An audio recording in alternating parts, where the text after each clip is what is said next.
Bon, donc, je vais pour présenter notre communication. Ici, qu'est-ce que j'ai fait? J'ai trop fait la chose. Voilà.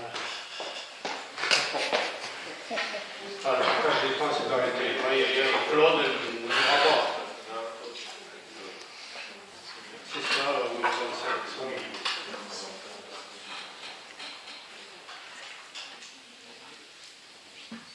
Bien, donc, une communication à deux voies, justement dans le cadre de cette ambition de complémentarité des travaux, des recherches, des démarches. Moi, je suis historien, un certain nombre de vous le savent, historien médiéviste. Olivier Poisson est architecte, inspecteur général des monuments historiques honoraire, comme on dit. Il est aussi président de l'association pour la sauvegarde du patrimoine artistique et historique roussillonnais, qui avait été fondée par Pierre Poissy, qui a repris, on pourrait dire, un petit poil de la bête dans ces dernières années, depuis 5-6 ans, on va dire, en particulier autour de la question perpignanaise, mais pas seulement. Voilà, moi je m'occupe aussi un peu du lien entre l'histoire et l'archéologie, et c'est à ce titre-là que je me suis intéressé au quartier nouveau de Perpignan. Quartier nouveau, pardon. Quand je dis quartier nouveau, c'est de mon point de vue de médiéviste, c'est-à-dire des quartiers qui ont été créés au Moyen-Âge. Donc, des éléments que vous avez déjà entendus, voilà, je ne connaissais pas M. Graël, et on aurait pu en fait mettre d'accord pour un certain nombre pour une démarche un petit peu plus complémentaire que parallèle. Ce sera un petit peu parallèle, surtout ma partie, je pense.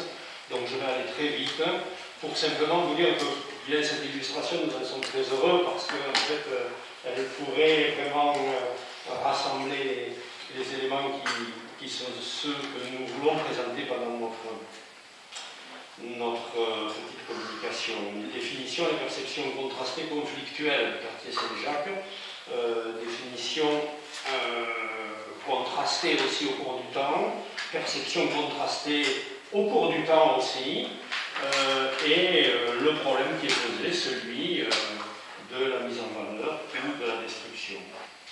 Voilà, donc je ne vais pas revenir. Vous voyez, moi j'avais pris un fond qui était un peu plus ancien, le cadastre napoléonien, pour montrer que la double contrainte de. Je suis chez moi ici.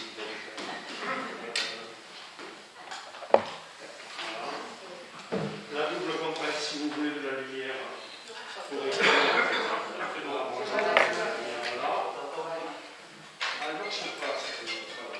Double contrainte donc de la tête et de la base, avec le noyau originel à Saint-Jean qui a donné naissance à la première paroisse. Les murs à peu près du milieu du XIIe siècle enserraient la paroisse Saint-Jean, et c'est hors des murs de la paroisse Saint-Jean que se développent trois quartiers dans une chronologie très proche, et en fait pratiquement exactement concomitante, au moins pour le début.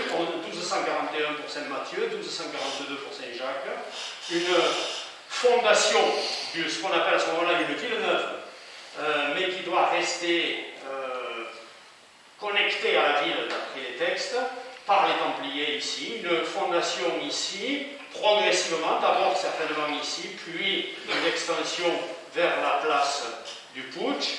À partir de 1242, vous allez le voir, et puis la paroisse La Réale avec des constructions un peu plus tardives, une mise en place certainement à la fin du XIIIe siècle et au début du XIVe.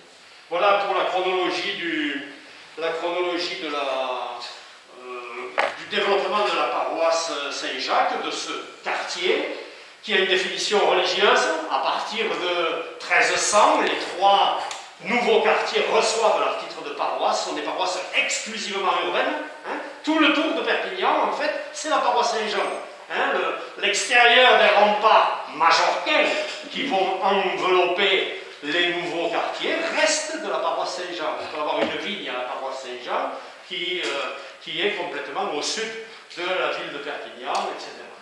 Donc ce sont des paroisses exclusivement urbaines, mais c'est intéressant de voir que si on a pu illustrer que le début du lotissement, grâce à des documents d'archives, a été un début très bien daté de 1242, il faut noter qu'il y a plusieurs phénomènes qui convergent. Des concessions de terrain par le roi, l'incitation puis l'obligation faite aux Juifs à y établir leur maison, 1243, vous voyez, 1242, 1243, obligation ensuite pour les Juifs de déplacer leur maison sur la colline, déplacer leur maison, déplacer leur logement, bien entendu, pardonnez-moi, en 1251. 1243, c'est l'achat de ce qui était un établissement hors des murs, qui était la léproserie, par le roi qui achète le terrain aux lépreux pour pouvoir y installer les dominicains.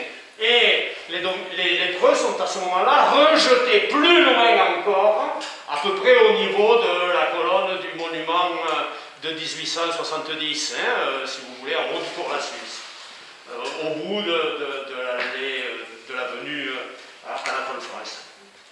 Installation des dominicains, pardon, je reviens en arrière involontairement. Première mention de l'église Saint-Jacques en 1246. Donc en 1246, il y a déjà des donations pour la construction de l'église Saint-Jacques. C'est une construction qui va se prolonger, mais malgré tout, vous voyez, il y a un plan qui est bien établi. Et comme je vous le disais, vers 1300, en fait, c'est au moment où on fait de la Réal une paroisse en 1301 qu'on a la définition des deux autres paroisses périphériques qui sont distinguées donc de Saint-Jean. Enfin, en 1317, l'obligation pour les tisserands d'établir leur maison dans un souci de contrôler la production et la qualité de la production. Ce sont les maîtres tisserands eux-mêmes qui demandent qu'on ne puisse pas tisser ailleurs que sur le putsch. Et le roi donc impose aux tisserands d'avoir leur maison et leurs ateliers sur le putsch, et d'ailleurs leur fait un prêt en quelque sorte. Je ne l'ai pas marqué ici, mais c'est 8 livres par Mounalian.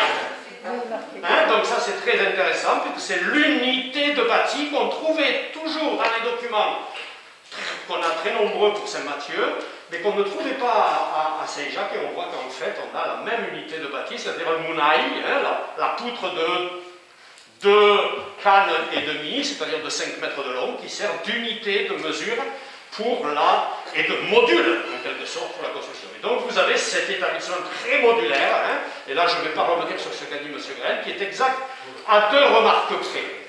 À 2 remarques près. Alors voilà la construction en pisé, effectivement, la construction en boche. Moi je me suis intéressé donc à ce que les archéologues ont découvert à partir de 1999. Ça a été vraiment un scoop, non seulement perpignanais, mais on pourrait dire même national. On n'imaginait pas qu'on ait autant de vestiges de la construction en terre massive crue, en terre crue massive, dans des habitats aujourd'hui habités, occupés encore en milieu urbain. Tout le quartier Saint-Jacques, alors au cours des sondages successifs, nous a révélé, comme le quartier Saint-Mathieu, qu'on avait des murs entiers, des murs porteurs, des murs transversaux, qui sont construits en pisé, et dont les surélévations déjà médiévales étaient faites en boge. C'est une des méthodes de construction. Alors voilà sur une réalité, donc là c'est pas un schéma, c'est réellement ce qui a été découvert, des murs de terre massive qui permettent de définir une ligne de pente du toit et donc de reconstituer à l'échelle d'un îlot, ici entre la rue Joseph-Denis et la rue de l'Anguille, donc la manière dont a été loti ce quartier. Alors il a été loti de manière homogène et très rapide, très rapide, îlot par îlot, on le voit très clairement. Bon, à Saint-Mathieu avec les actes écrits, mais ici on le voit par la morphologie. Bien entendu, les façades ont été rognées et réalignées au XIXe siècle. Effectivement, ça peut provoquer ces questions de jonction entre les murs de pisé ici et les façades. Ceci dit, les édifices à Saint-Jacques ont pratiquement tous été repris en sous-œuvre, c'est-à-dire que vous avez le XIIIe siècle, puisque là on a une très bonne datation, à la fois par des critères objectifs scientifiques de datation des végétaux qui se trouvent à l'intérieur et par des céramiques qui sont piégées dans la terre crue. On a le XIIIe qui est entre le XIXe en bas, parfois même le XXe, et les siècles suivants au-dessus. Hein. Donc on a une stratigraphie très complexe et qui n'est pas chronologique. Hein. Mais ce qui est intéressant, c'est que les parcelles étaient loties. Alors là, c'est un peu la différence de ce que je vais dire par rapport à ce qu'a dit M. Grell. Les parcelles étaient loties conjointement, les îlots étaient lotis conjointement et entièrement occupés. Alors bien sûr, quand on attribue des terrains à bâtir, on les appelle pâtis, courettes, etc. Mais les vestiges archéologiques, comme les témoignages écrits, nous montrent qu'on a un habitat qui est d'emblée très dense, avec des maisons à un étage plus comble pouvant servir ici, et avec un habitat qui est un habitat artisanal. Les tisserands, je vous l'ai dit, sont contraints d'y établir leur maison en 1317, mais les Juifs qui devaient s'établir sur la colline obligatoirement en 1251, s'ils ne le faisaient pas, devaient payer une amende qui était perçue en moitié par le roi et en moitié par les tisserands déjà. Hein? Donc on suppose que les tisserands voulaient que les Juifs s'installent sur cette colline, et d'ailleurs les tisserands percevaient une partie de l'amende qui serait versée par les Juifs qui n'auraient pas fait leur déplacement. Donc on a un quartier qui est un quartier qui a une définition à la fois religieuse, mais aussi religieuse d'une minorité religieuse pour une partie du quartier, concentrée à l'est de Saint-Dominique, et professionnelle.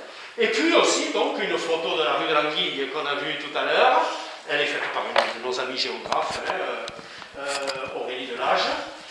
Cette maison, ici, qui a été restaurée, et restaurée de manière très intelligente, et réhabilitée, on pourrait dire, de manière très intelligente, faisait partie de cette étude de 1999, qui a découvert, en fait, l'ancienneté même matérielle de ces maisons. Il n'y a pas que le plan qui est ancien, hein. Les maisons elles-mêmes le sont en partie. Et il nous a montré qu'on avait un plafond peint du début du XVIe siècle, un plafond peint du début du XVIe siècle, restitué ici, avec cheminée, fenêtre à coups-siège, dans une maison qui pouvait être une maison d'un petit notable, clerc, notaire, etc. Alors c'est vrai que les bourgeois, les hommes riches de Perpignan, ils habitent à la loge, où ils ont leur maison tout autour, et c'est le quartier bien sûr originel, celui de Saint-Jean, qui est celui de la bourgeoisie. Mais les marchands, artisans, professions intermédiaires, on pourrait dire, habitent à Saint-Jacques, à côté des Juifs, et souvent mêlés aux Juifs. Je vais m'arrêter là, sinon pour dire qu'il y a quelque chose que je n'ai pas montré, documenté photographiquement, mais qui va un peu dans le sens de ce que vous avez montré, M. Graël, c'est le fait, mais c'est un peu différent aussi, que les opérations archéologiques de 1999-2000 ont démontré qu'en fait, au XVIIe et XVIIIe siècle, il y a eu des opérations de remembrement privé qui sont menées avec des gens qui achètent 1, 2, 3, 4 maisons sur ce petit module et qui percent un puits de lumière à l'intérieur et qui redistribuent les pièces autour de cet escalier, de ce puits de lumière intérieur. Donc vous voyez, ça c'est des choses qui ont été faites à Saint-Jacques, au XVIIe, au XVIIIe siècle. Et c'est au XIXe qu'ensuite ces classes moyennes, voire même moyennes supérieures, quittent ce quartier et que ces demeures un peu plus élégantes qui avaient été percées un petit peu et ouvertes justement au jour, au soleil, à la circulation de l'air, sont redécoupées à nouveau sur le module des maisons médiévales. Olivier va continuer en vous parlant de ce qui est l'architecture de ce quartier. Alors, en bas, pour avancer au milieu, pour faire des jeux. Je vais comme toi, je vais me dégager un peu pour avoir un peu plus d'aisance, excusez-moi. Je vais utiliser le micro.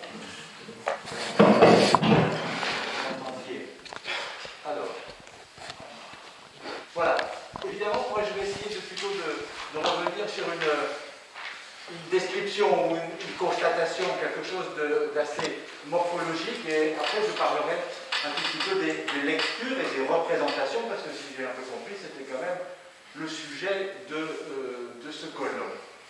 Ça, c'est une image que j'ai récupérée dans l'Indépendant, et je la trouve particulièrement évocatrice, et c'est pour ça que je vous la parle, échauffée, ordonnée. Et ça, c'est vrai que ces quartiers, Saint-Jacques avant tout, mais Saint-Mathieu également, celui de l'Aréal a disparu puisqu'il a déjà été démoli il y a une vingtaine d'années, offre un contraste urbanistique absolument saisissant dans l'ensemble du tissu urbain. Pour des raisons historiques, Aïmat en a parlé, elles sont évidentes, mais il faut bien avoir présent à l'idée ces variations de paysage, ces variations de tissu urbain dans la ville de Perpignan qui sont quand même particulièrement accusées et qui distinguent la ville de Perpignan de beaucoup de villes comparables dans le midi de la France. Voilà d'ailleurs des aspects que, évidemment, on ne peut pas avoir depuis le sol, mais on voit ce paysage, cette multiplication des parcelles, ce rythme qui est commun, avec cependant, évidemment, une variation assez grande des hauteurs d'immeubles dues à cette évolution dont on a déjà parlé. Encore. J'en profite pour dire ici et faire remarquer une chose, c'est que ces maisons sont dos à dos, ce parcellaire, vous l'avez bien compris, ce sont des grands îlots rectangulaires, longitudinaux, avec une parcelle au nord et une parcelle au sud, dos à dos, et il n'existe pratiquement pas de chez nous encaissés. Donc il faut faire attention quand on représente les pathologies de ce quartier, tous ces... Où est-ce qu'il y a le petit... Au milieu du... Voilà. Vous voyez la limite, finalement, du milieu d'un îlot, elle se saisit ici avec ces vues, ou elle se saisit ici.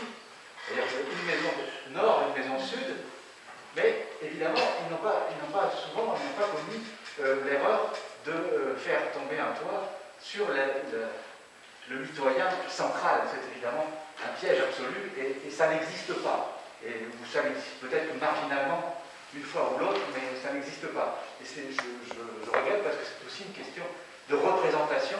On a très souvent un discours qui exagère l'incapacité de cette architecture à répondre à des besoins en lui inventant des travers qu'elle n'a en fait objectivement pas ou beaucoup moins. Alors, comme on l'a dit, ces parcelles qui n'ont pas toujours gardé leurs limites, on voit ici que la limite centrale de l'îlot, c'est un simple exemple, s'est trouvée déplacée, mais évidemment, elles ont subi une évolution qui est bien connue, qui est celle évidemment d'une densification et d'une surélévation.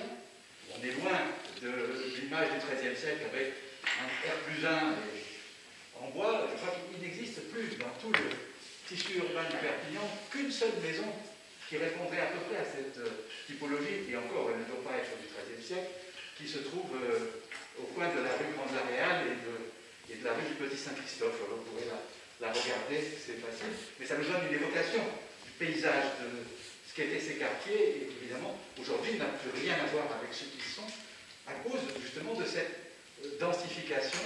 Ici, d'ailleurs, je n'ai pas été très pessimiste, parce que je vous ai montré un R+2, ça va parfois jusqu'à R+4, et toujours sur les mêmes parcelles de 6 mètres par 12, en gros, 5 mètres par 10, ça dépend.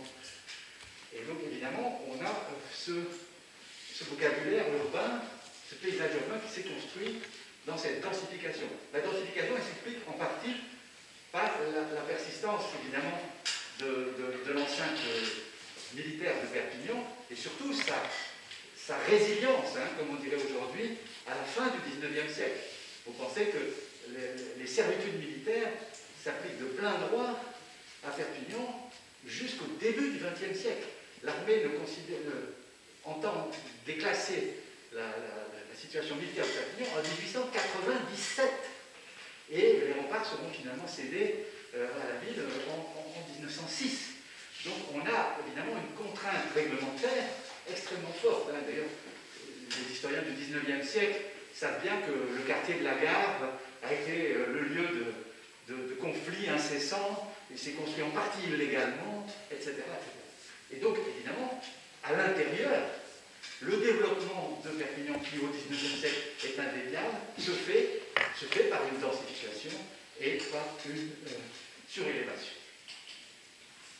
Alors, je ne veux pas, comment dirais-je, ce qui m'intéresse à moi, c'est que comment est-ce que ces quartiers, comment est-ce que Saint-Jacques en particulier, mais aussi Saint-Mathieu, et ce qu'il reste un tout petit peu des marges des anciens lotissements de la Réal, c'est pour moi une partie constituante de la ville historique de Perpignan.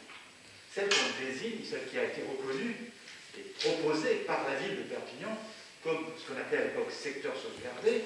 Maintenant, on a changé les noms, vous savez, c'est terrible, on fait des réformes, et plutôt que de changer le fond des choses, on change les noms, comme ça, on a l'impression d'avoir fait quelque chose. Donc maintenant, ça s'appelle site patrimonial remarquable, mais c'est l'identification administrative d'un tissu urbain historique, d'une ville historique. Ce qui est très intéressant de remarquer, c'est que dans la pensée de l'urbanisme et de l'aménagement, c'est quelque chose qui est arrivé dans notre évolution à un moment donné. 1962, la loi Malraux, dite Malraux, dont Malraux n'est pas l'auteur, mais qu'il a su défendre, et qu'il a su défendre avec son intelligence et son éloquence, ce qui n'est pas rien, et qui apportait un élément fondamental. C'est-à-dire qu'on a quitté la référence, on va dire, monumentale du patrimoine, le patrimoine défini comme un objet, comme un monument, comme une œuvre d'art, qui à la limite peut se trouver n'importe où, et on a défini des ensembles urbains comme étant des patrimoines en tant que tels, et non pas tellement en raison de leur monumentalité, de leur ornement, de leur richesse architecturale, mais dans le fait qu'ils constituent des ensembles, que le lien qui réunit dans une trajectoire historique, dans un paysage contemporain, des ensembles de qualité, des édifices de qualité diverses qui traduisent l'unité historique de la ville, ça devient un patrimoine. Et c'est évidemment une mutation intellectuelle et conceptuelle extrêmement importante. Ce que je veux dire là, c'est qu'il faut réfléchir, quand on aborde ces quartiers, en termes de gestion et de conservation, c'est bien cette question de l'ensemble qu'ils forment. Et de là, jusqu'à quand l'ensemble de la ville historique garde ses qualités? Jusqu'où elle est encore porteuse de mémoire, qu'elle propose un paysage singulier, qu'elle accueille une population avec tout un tas de signes, tout un tas de références, et qu'elle est le théâtre, si possible, de progrès, de développement, de nouvelles activités, et non pas, comme on le voit aujourd'hui, de déclin, d'abandon et de ruine. Et ça, c'est évidemment important. Alors, la question des quartiers, Saint-Jacques, Saint-Mathieu, la question de ces lotissements. Donc je ne peux pas minimiser les difficultés. M. Braille a été très clair, j'allais dire, il a été très pessimiste. Mais non, au fond, non. D'ailleurs, je me trompe, il ne l'a pas dit. Mais ces quartiers sont aujourd'hui, et c'est des termes de représentation, sont extrêmement mal perçus, sont extrêmement perçus défavorablement. Il y aurait beaucoup de raisons à cela. Il y a à la fois toute une évolution dont on avait l'écho dans les propos de M. Nadal, la question de l'évolution des populations, de l'abandon de ces quartiers par certains types de populations qui sont remplacés évidemment par les plus pauvres, pour des raisons économiques évidentes, etc.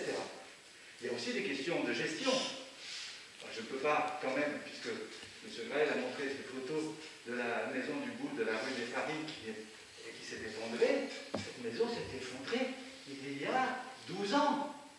Je ne sais pas, 12 ans, 13 ans, 15 ans. Et on a, depuis 12 ans, 13 ans, barré la rue mis des butons sur la maison d'à côté, et on a une espèce de, je ne sais pas, de paysage d'après-guerre, figé, dans une espèce d'immobilité invraisemblable. Comment voulez-vous penser le développement d'un quartier avec des choses qui sont là? On a l'impression que c'est abandonné, et il y a considérablement dans Saint-Jacques, beaucoup plus qu'on peut penser quand on se promène en détail. On voit des maisons qui manquent, des parcelles qui ont été démolies pour une raison ou une autre, et il y a quelques butons d'une façade à l'autre, enfin, d'un mitoyen à l'autre. Mais ces parcelles sont à l'abandon.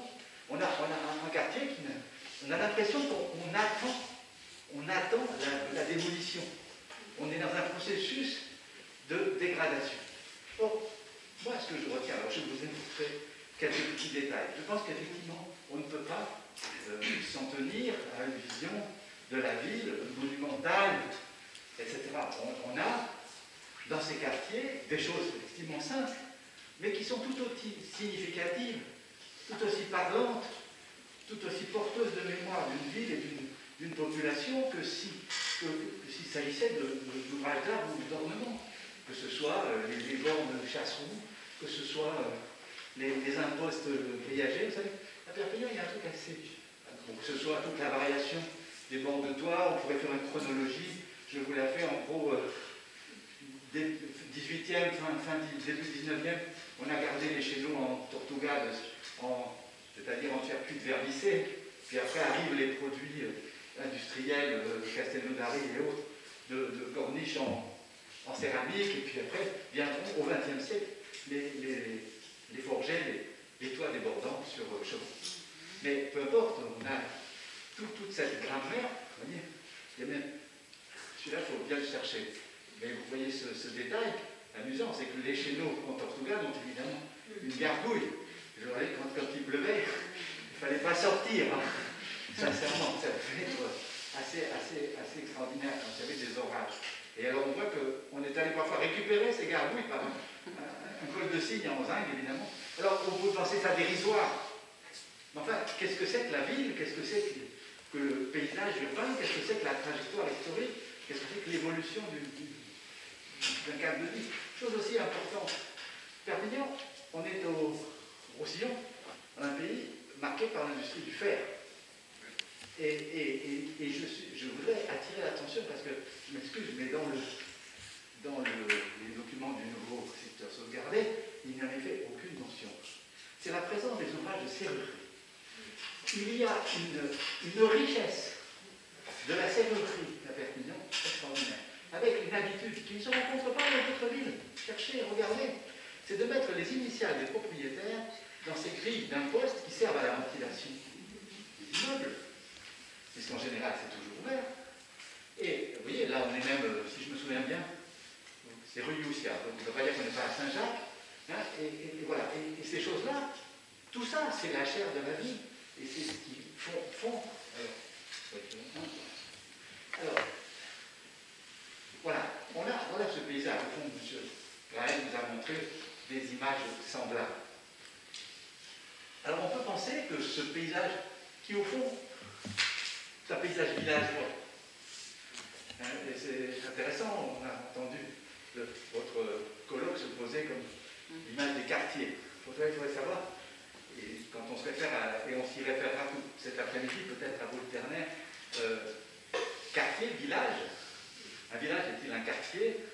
Un quartier est-il un village dans la ville? Enfin, il y a beaucoup de choses qu'on pourrait dire. Et en plus, ici nous avons à Perpignan cette différence de morphologie, de rythme, et qui s'impose dans la lecture de la ville. Et on est vraiment dans un endroit extrêmement singulier. Et d'ailleurs, aujourd'hui, il est difficile finalement de se promener dans Saint-Jacques, à cause des palissades, des éthers, enfin les places du Pouch, vous verrez ce qu'il en est. Et puis il est vrai que la réalité sociale et culturelle fait qu'on n'est pas toujours bien accueilli. On est parfois questionné, qui vous cherchez, que venez vous faire là, etc. Je vous donne un conseil, vous pouvez y aller le matin. Pourquoi? Alors, ce que je veux dire, c'est que la question des représentations est évidemment importante. Moi, j'ai essayé de vous montrer une lecture que je ne veux pas être, c'est pas une lecture, comment dirais-je, artistique, je ne suis pas ébahi, mais je trouve un paysage profondément humain, profondément inscrit dans l'histoire, profondément représentatif de la trajectoire de cette ville. Et il est dans sa matérialité actuelle, pour toutes les raisons qu'on a dites. Et c'est ça qui forme, à mon avis, une des réelles qualités patrimoniales de Perpignan pour aujourd'hui et pour demain, si on est capable de les mettre en valeur. Or, ce que nous avons eu à subir, et ce pourquoi l'ASPA a été obligé de se mobiliser, je vous le dis sincèrement, moi je vais vous le dire tout à fait sincèrement. J'ai terminé ma carrière après 38 ans au ministère de la Culture, et au fond, vous savez, quand on prend sa retraite, on a plutôt envie de faire ce qu'on n'a jamais pu faire, etc., ou de poursuivre les projets ou les écritures qu'on avait toujours différées. Et de me retrouver obligé de se battre, au fond.